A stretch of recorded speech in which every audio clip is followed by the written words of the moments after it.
In this video, I'm going to show you how to verify a Pocket Option account. Now, the first thing you want to do once you are inside your Pocket Option account, you want to go ahead and click at the very top right where you can see your profile icon, and then you want to click on Profile, which is going to be the first thing up top. Now, after you do that over here, you want to go ahead and down here, the second thing, it says identity status unverified. And then before you actually can upload your documents to be able to get verified, you'll have to fill in the information in your profile. So first name, last name, and then date of birth. So go ahead, go up here. You want to type in your name. So I'm going to just give the name of this channel for this tutorial, and then last name. There we go. And then you want to go ahead over here, and when it says date of birth, you also should put in your date of birth like this. There we go. And then of course the year. Okay, check mark.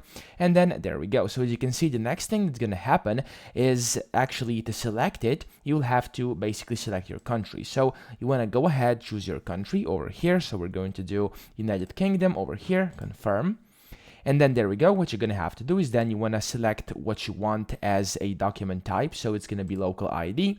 And then you have to type in your document number, your front side image, your back side image. So you basically have to take an image with your phone. You have to send it to your computer. You can do that with your email. That's going to be very simple. And then you simply want to choose that file over here, attach it in here, and then you want to click on upload over here.